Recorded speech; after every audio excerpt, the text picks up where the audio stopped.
श्री गणेशाय नमः। आश्रो शिव शंकर महादेव जो धुनीवारो सहाय। श्रीमद् भगवद गीता अथ 10वां अध्याय। श्री परमात्मने नमः। श्री भगवानुवाच भूय एव महाबाहो शृणु मे परमं वचः यतेऽहं प्रीयमाणाय वक्ष्यामि हितकाम्यया न मे विदुषुर्गणः प्रभवं न महर्षयः अहम् आदि हि देवनामा महर्षीणां च सर्वशः यो मां जमनादनं च वेत्ति लोकमहेश्वरम् असमूढासा मत्रेषु सर्वपापैः प्रमुच्यते बुद्धिर्ज्ञानसम्मोहम् क्षमा सत्यम दमः शमः दुःखम दुःखम भव आभावो भयम चाभयमेव च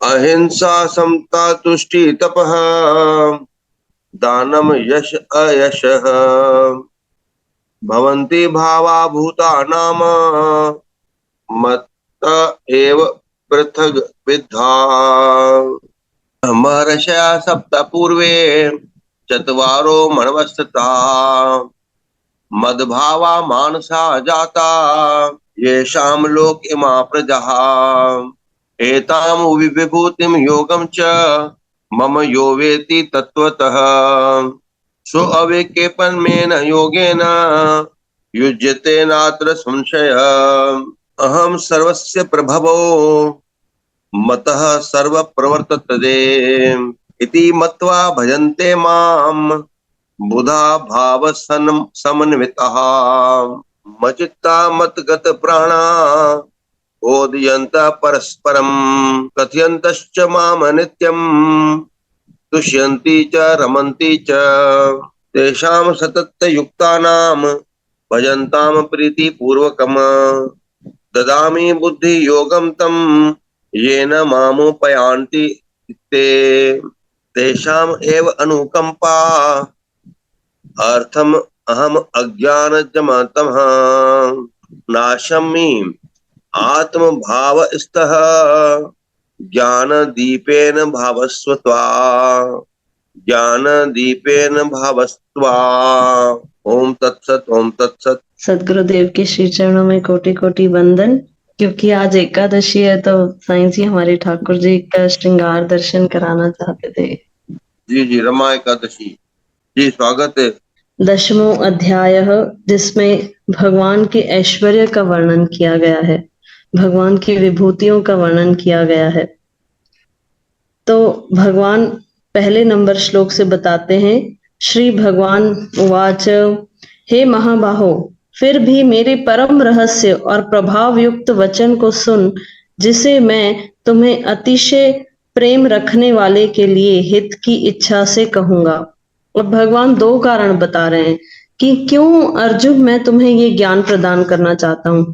क्योंकि तुम मेरे प्रिय हो, और हमने देखा था कि दूसरे अध्याय के 7वें नंबर श्लोक में अर्जुन ने भगवान की शरण ली है कि भगवान आप मेरे लिए जो श्रेयस्कर है वो बताएं।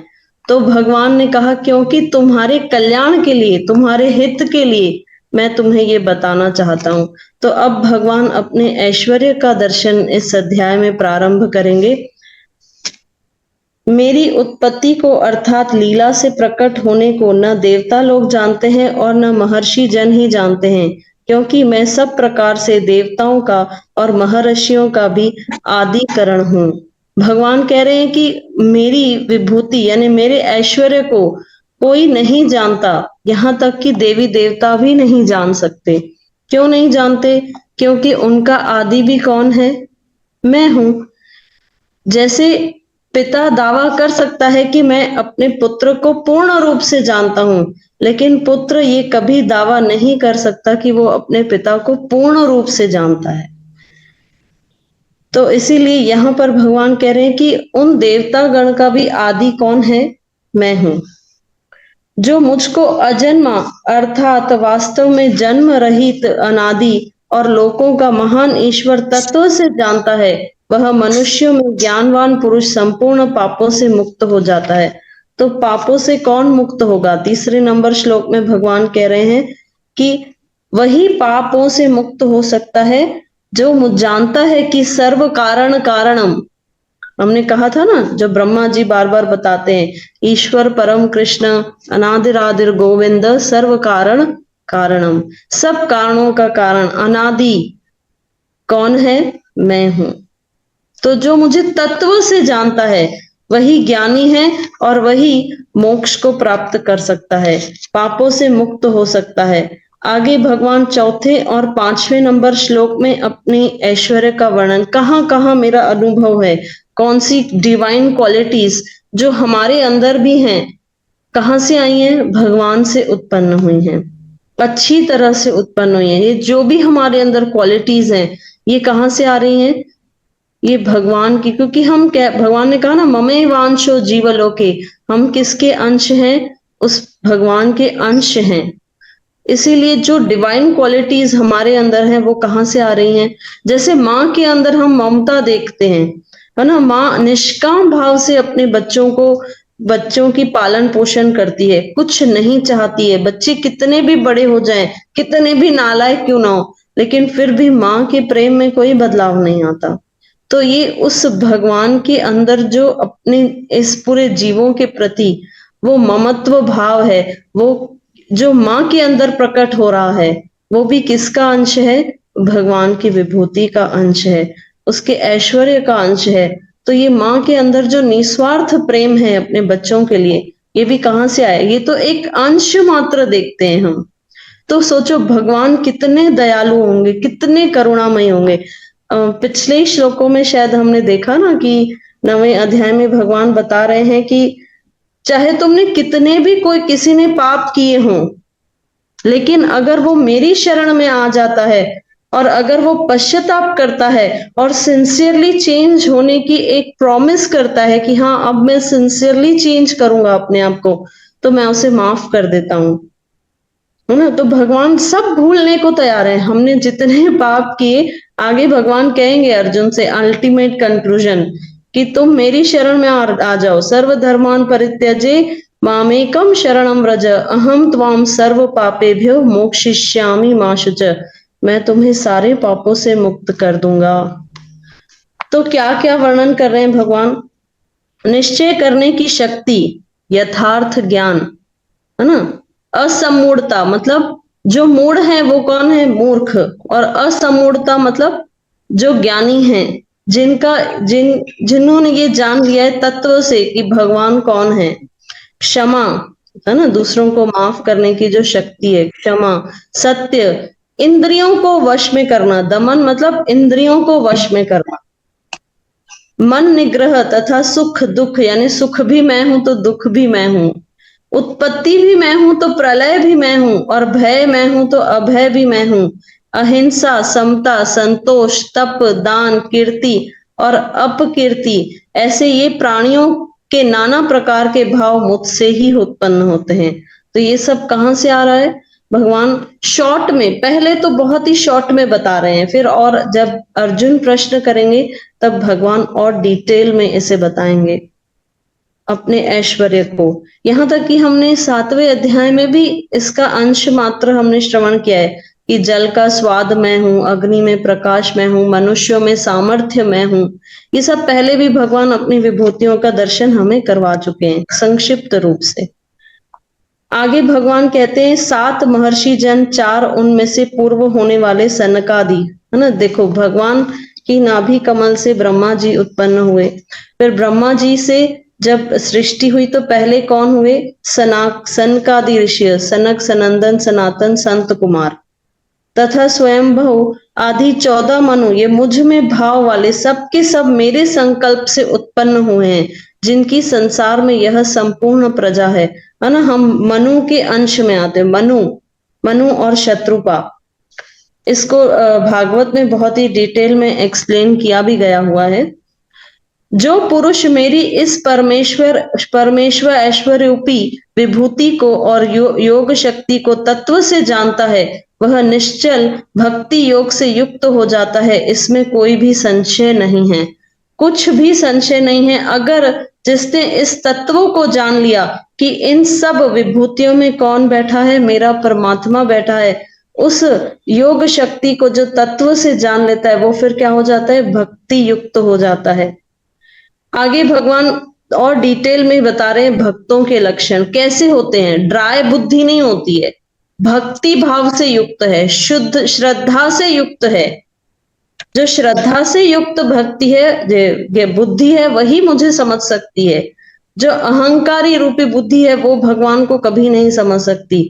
तो मैं वसुदेव ही संपूर्ण जगत की उत्पत्ति का कारण हूं और मुझ में ही सब जगत चेष्टा करता है। इस प्रकार समझकर श्रद्धा और भक्ति से युक्त बुद्धिमान भक्तजन मुझ परमेश्वर को ही निरंतर भजते हैं। अब निरंतर कौन भजता है? जो श्रद्धा और भक्ति से युक्त है, निरंतर भजते हैं। देखो, आध्यात्मिक रूप से शास्त्रों के अनुसार हमें समझना चाहिए कि भक्त कौन है। तो भक्तों की डेफिनेशन क्या है ना? तो भगवान दूसरे अध्याय में पहले ही बता चुके हैं, जो सम रहते हैं, जो स्थित प्रज्ञ हैं, वही भक्त हैं। और वो भक्त नहीं है जो सारा टाइम मंदिर में बैठा है, बड़ी बड़ी पूजना और अनुष्ठान कर रहा है ना? जैसे कई लोग हमें कहते हैं कि आप तो भक्त हो, तो हम वही कहते हैं, हम भक्त अभी बने नहीं हैं, उस पथ पर हमने शायद चालू भी करना चालू नहीं किया होगा। ऐसे नहीं है कि भगवान का श्रृंगार करके ये सब करके हम भक्त बन गए, नहीं। हमारा जो डेली रूटीन है, जो हमारा आचरण है, जब तक वो शुद्ध नहीं हो जाता, तब तक हम भक्त नहीं बन सकते। कैसा आचरण होना चाहिए शास्त्रों में बताया गया है। भगवान ने स्वयं भगवत गीता के दूसरे अध्याय में बताया कि जो सुख दुख हर परिस्थिति में जो स्थित प्रज्ञ है, जो विचलित नहीं होती बुद्धि, जो सम बुद्धि है, वही भक्त है। जैसे हम संतों की लीला, अब धुनेश्वर मूवी में तो हम प्रत्यक्ष रूप से उनकी लीलाओं का दर्शन कर चुके हैं कि कैसे समत्व भाव से सबके साथ उनका व्यवहार है। कोई भी परिस्थिति आए, जैसे माता साहब के सामने अकाल की परिस्थिति आई, फिर उस समय भी वे समत्व भाव से अपनी सेवा में लगे रहे, अपने विश्वास को अटूट रखा और उस समय को भी पार कर लिया। तो भक्त के यही लक्षण होते हैं कि विपरीत प्रतिकूल परिस्थिति भी क्यों ना हो, उनका विश्वास, उनकी श्रद्धा नहीं डगमगाती, वे वैसे ही समत्व भाव से चलते रहते हैं। सदगुरु साईं तख्तलाल साहब के जीवन में हमने देखा कि कैसे वो दरवेश आया, फिर उसने श्राप दिया, लेकिन उस समय उन्होंने रिएक्ट नहीं किया, उल्टा रिएक्ट नहीं किया। तो भगवान वही कह रहे हैं कि जीवन क्या है, परिस्थितियां तुम्हारे सामने चाहे अनुकूल हो चाहे प्रतिकूल, तुम कैसे रिएक्ट करते हो वो इंपॉर्टेंट है। तो जो भक्त है वो कैसे रिएक्ट करेगा? वो स्थित प्रज्ञ रहेगा, वो रिएक्ट ही नहीं करेगा। जैसे हम संतों को उसमें हमने लीला में दर्शन किया कि उन्होंने कुछ रिएक्ट नहीं किया, वे अपने पथ पर आगे चलते रहे। तो यही जो संत महात्माओं के जीवन से हमें देखा, हम सीख सकते हैं कि कैसे स्थित प्रज्ञ भक्त होते हैं। तो भक्त वो हैं जो स्थित प्रज्ञ हो गए हैं, ऐसे नहीं कि दिन रात पूजा इसका अनुष्ठान करते रहे, मंदिर में बैठे रहे, ये भक्त नहीं हो सकते हैं। तो शास्त्रों के अनुसार भगवान बता रहे हैं, निरंतर मुझ में मन लगाने वाले और मुझ में ही प्राण अर्पण करने वाले भक्तजन मेरी भक्ति की चर्चा के द्वारा आपस में मेरे प्रभाव को जानते हुए तथा गुण और प्रभाव सहित मेरा कथन करते हुए निरंतर संतुष्ट होते हैं और मुझ वासुदेव में ही निरंतर रमण करते हैं। तो दो क्वालिटीज भगवान बता रहे हैं भक्त की, संतुष्ट और प्रसन्नता। संतोष है उनके जीवन में, दे आर वेरी सेटिस्फाइड, हमेशा सेटिस्फेक्शन में है, ऐसे होते हैं मेरे भक्त। और कैसे रहते हैं? प्रसन्न चित्त रहते हैं, आनंद में रहते हैं, है ना। हमने जैसे देखा सदगुरु साईं तख्तलाल साहब जी, सदगुरु साईं तन सुखराम साहब जी पूरा दिन भर अपनी दिनचर्या करते हैं, लेकिन रात को संगत के साथ बैठ के चौकी करते हैं, है ना, भगवान का भजन कीर्तन करते हैं, लेकिन फिर भी बिल्कुल प्रसन्न चित्त हैं, कोई थकान नहीं है। सदगुरु नवम ज्योत को हम देखते हैं कि दिन रात में जब उत्सव होता है ना, जब मेले वर्षी महोत्सव होता है, तब दिन रात हम भक्त साथ में रहते हैं, तो वहां देखो कैसे प्रसन्नता का माहौल रहता है, कोई थकान नहीं, पूरी पूरी रात नहीं सोएंगे तभी भी थकान नहीं लगती। और इसी जगह कोई घर में कह दे कि भाई जागरण कर लो, तो नहीं हो पाएगा, क्योंकि संगत का और सदगुरु के धाम का प्रभाव है वहां पर।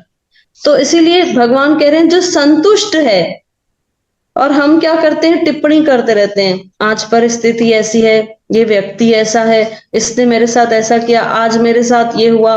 तो जब तक हम ये टिप्पणी कर रहे हैं, मतलब अभी भी हम क्या हैं, मन से विचलित हैं। लेकिन जब हम ये टिप्पणी करना बंद कर देते हैं कि आज ऐसा हुआ, आज इसने मेरे को ये बोला, आज ये हो गया, आज वो हो गया, जब तक ये चलता है मतलब हम स्थित प्रज्ञ नहीं है।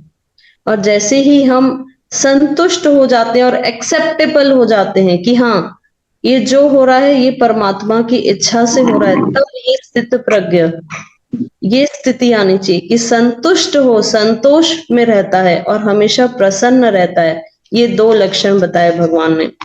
आगे 10वें नंबर श्लोक में भगवान कह रहे हैं तेषाम सतत युक्ता नाम पूर्वकम ददामि येन माम उपयान्ते। यानी जो निरंतर मेरा ध्यान करती है, निरंतर मेरा स्मरण करती है, वो क्या हो जाती है, फिर मैं उसे क्या करता हूँ, तत्व ज्ञान रूप योग देता हूँ, जिससे वे मुझको प्राप्त कर सके। तब मैं, अब भगवान की कृपा होगी, पहले स्मरण होगा, भक्त निरंतर स्मरण करते हैं, भगवान के नाम का चिंतन करते हैं, फिर भगवान उन्हें वैसी बुद्धि देते हैं जिससे हम उनको प्राप्त कर सकें। यानी दर्शन, और भगवान का दर्शन कौन कर सकता है, भगवान को कौन समझ सकता है, जिस पर भगवान की कृपा हुई है वही समझ सकता है। भगवान ने जैसे पिछले श्लोकों में इसी अध्याय में कहा कि देवता जन भी मेरी महिमा को नहीं जानते, लेकिन 11वें अध्याय में भगवान ने अर्जुन को अपने विराट स्वरूप का दर्शन कराया, जो किसी ने नहीं किया। उस विराट स्वरूप का दर्शन भगवान ने अर्जुन को कराया। क्यों?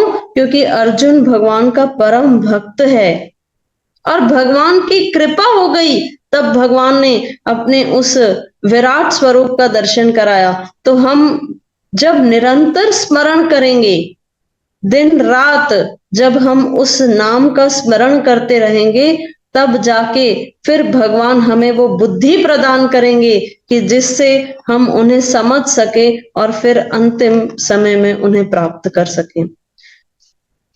आखिरी 11वें नंबर श्लोक में भगवान कहते हैं, हे अर्जुन, उनके ऊपर अनुग्रह करने के लिए उनके अंतकरण में स्थित हुआ मैं स्वयं ही उनके अज्ञान जनित अंधकार को प्रकाशमय तत्व ज्ञान रूप दीपक के द्वारा नष्ट कर देता हूं। तो अज्ञान जनित बुद्धि यानी अज्ञान जनक अंधकार को कौन दूर करेंगे? स्वयं भगवान दूर करते हैं। इसीलिए हमें ये अहंकार नहीं होना चाहिए कि हमें तो ये शास्त्रों का अध्ययन किया है, हमने भगवत गीता का अध्ययन किया, हमने भागवत का अध्ययन किया, हमें पता है। हम कौन होते हैं उसे जानने वाले? जब तक उनकी कृपा नहीं होगी, उनकी वाणी इस मुख से नहीं निकल सकती।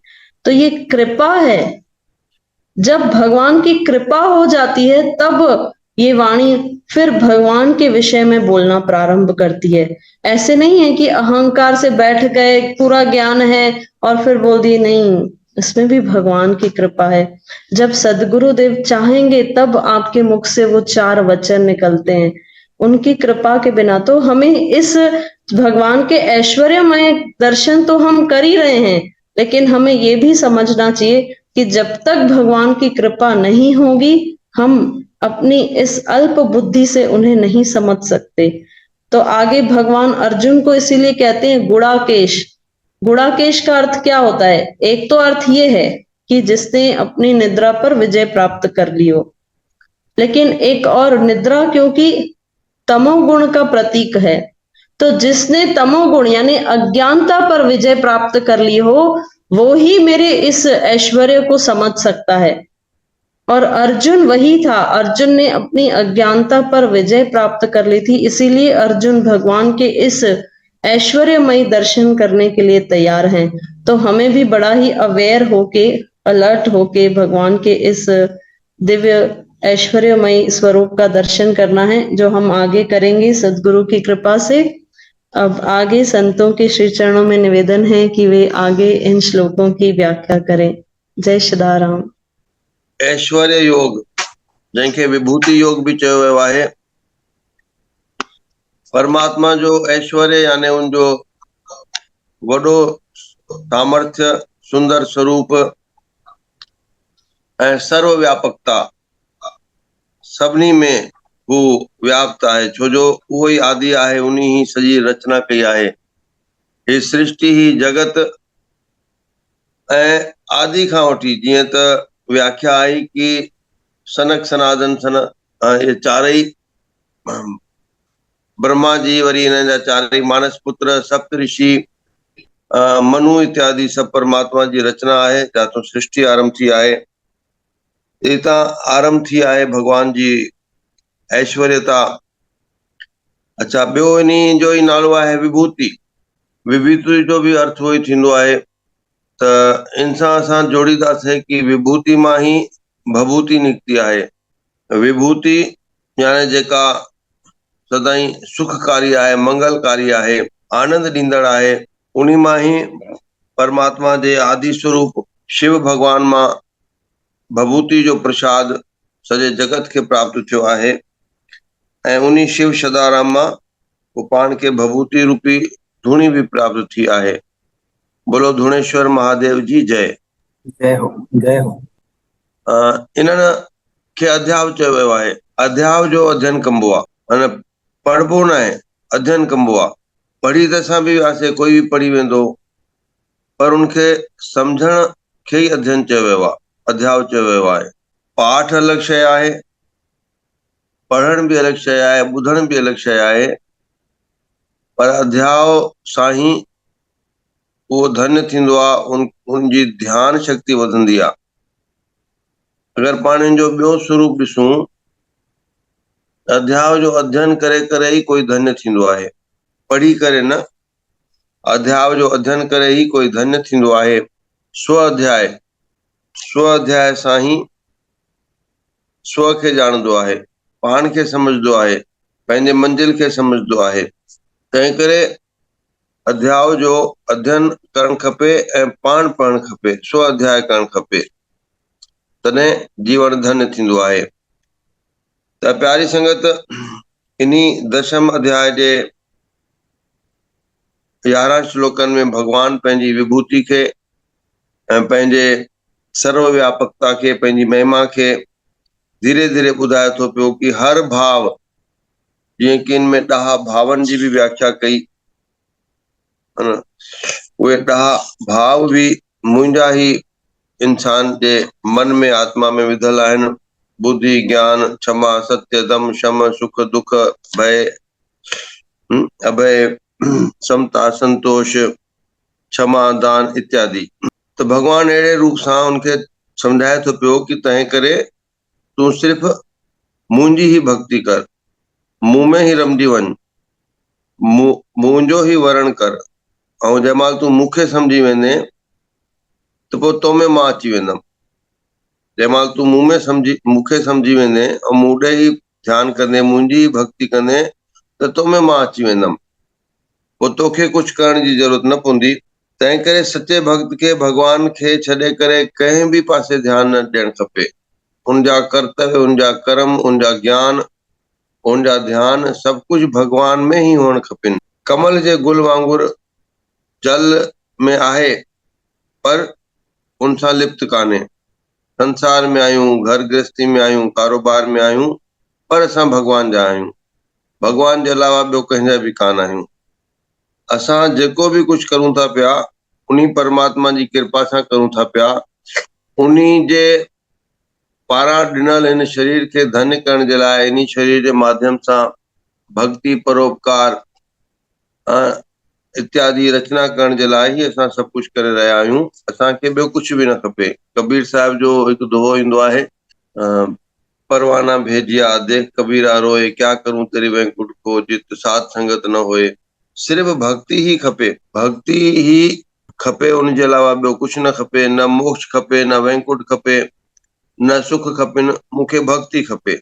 उन्ही भक्ति में ही भगवान अची वेंदो आहे, पोइ ॿिए कंहिं क़िस्म जी ज़रूरत न पवंदी आहे। ऐं भगवान जंहिं महिल ईंदो आहे भक्त जे हृदय में, पोइ उनजा जेके कर्म ऐं ज्ञान आहिनि उहे श्रेष्ठ रहंदा नी, सर्वश्रेष्ठ रहंदा नी। त इहे शुरू जे 11 श्लोकनि जा अर्थ आहिनि कि भगवान उनखे प्रेम पूर्वक नित्य निरंतर पंहिंजी भक्ति जे लाइ समझाए थो पियो, ऐं उन भक्ति में ही शक्ति समायल आहे। पाण परमात्मा उन भक्ति में आहे, त प्रेम पूर्वक भक्ति करे सभु जिम्मेदारियूं भगवान ते अची वेंदियूं आहिनि। ॿिए कंहिं बि क़िस्म जी तू मैं या परंतु न रहंदी आहे। त ॾाढे ई सुंदर रूप सां इहा व्याख्या पाण खे सोनम ने समझाई आहे। असां ॾाढी प्रसन्नता व्यक्त था करूं अन सोनम जे प्रति, तव्हां सॼी संगत जे प्रति जेके सुठे नमूने श्रद्धा भाव सां हिन प्रातःकालीन ज्ञान गीता सत्संग में शामिल थी रहिया आहियो। जय श्री कृष्णा, जय सदाराम। जय जय श्री कृष्ण, जय जय श्री राम। जय श्री राम बाबा, चरण वंदना बाबा। बाबा वाधाई दो बाबा, कल गुड्डो ॼायो आहे, पोइ हुनजे नाले जी वेनती रखणी हुई। अच्छा, वधायूं थी। ऐडिया हृदय। अच्छा, सोनिया घोटकी को ॻाल्हाईंदी भई, पति या ससुर पुछंदो। ओके, ठीकु आहे जॉन, ठीकु आहे। हाँ, वॾी आवाज़ वारो थे, ठीकु आहे। 3 नालनि में कोई बि रखे, सचिदानंद, सदाशिव या सुखदेव। सदाशिव बाबा। ठीकु आहे, वधायूं थी। हर महादेव। हिकिड़ी लेडी आहे जंहिं बाबा वेनती रखी हुई त उनजे लाइ उन तव्हां हुकुम कयो हुयो उन्हनि त अल्ट्रासाउंड न करायो, उहा प्रेग्नेंट आहे, 7 मंथ्स थिया आहिनि, पर हाणे उन्ही खे डॉक्टर चवनि था त अल्ट्रासाउंड करायो। बाबा वेनती रखे थी त कंहिं सुठे डॉक्टर जी सलाह सां हलनि। ऐं ॿियो उहा चए थी त माना 7 मंथ्स आहिनि त हाणे पाठ पूजा में छा छा करणु घुर्जे। पुट जे अभिलाषा सां इहो सभु वधीक ध्यानु ॾिए थी पई। हा, ॼाणी ॼाण हारो। ठीकु आहे, अॼु बि रमा एकादशी आहे, भई पंहिंजी आशा पूर्ण थियण जे लाइ नंबर 1 पूरो विश्वास रखणु खपे। विर्त रखे, जेका बि हुनमें श्रद्धा आहे, जंहिं बि ॾिण वारनि जी, बस पाठ पढ़े न भई, जंहिंमें बि श्रद्धा अथसि। जपजी साहिब पढ़े, मदा साहिब पढ़े, कलाक 40 मिंट खां वठी करे 1.25 कलाक ताईं, ठीकु आहे, यानी मुने कलाक खां 1.25 कलाक ताईं जेका बि जंहिं बि वाणी में उनजी श्रद्धा आहिनि उहो स्थिर चित सां वेही करे पढ़णु खपे, ओतिरो पर्याप्त आहे। कंहिं महिल बि, चाहे सुबुह जो चाहे शाम जो। जय सदाराम बाबा, चरण वंदना साईं। सदाराम बाबा। बाबा न्याणी जो जन्मदिन आहे बाबा, जयंती जो पोटी जो आशीर्वाद बाबा। बाबा आशीर्वाद। जी जी जी जी, जयंती, जय सदाराम, सदा जियो। जय सदाराम। ठीकु आहे, जयंती सां स्टेज में मिलंदासीं उते। तो अंगना सजाऊंगी, दीप जला के दिवाली में मनाऊंगी, मेरे जन्म के सारे पाप मिट जाएंगे, राम आएंगे। हैप्पी बर्थडे भी, हैप्पी दिवाली भी। हाँ बाबा, पेरनि में दर्द रहे तो ॾाढो बाबा, पेर चिॿा थी वेंदा ने बाबा, ॾाढो माना दर्द हूंदो आहे। 15 मिंटनि लाइ ईअं लॻंदो आहे ईअं अलाए छा थींदो। ठीकु आहे, थी वियो न, विटामिन जा कैप्सूल वठ भाई, एप्पल खा, ॾाढ़ू खा, उन सां ताक़त मिलंदई। जय सदानंद साईं। हिकु सम रहण, जीअं तव्हां चयो कि हिकु सम रहण खपे, यानी कुछ भी मतलब समय अचे तो उनमें हिकु जहिड़ो ई स्वभाव, उहो हिकु स्वभाव जे लाइ छा करणु खपे। छो कि असां त साधारण मनुष्य आहियूं, जल्दी में न उन समय जे वश अची वेंदा आहियूं। पंहिंजे मन ते पूर्ण नियंत्रण रखणु, जीअं हाणे उदाहरण आया कि साईं तखतलाल साहिब वञनि पिया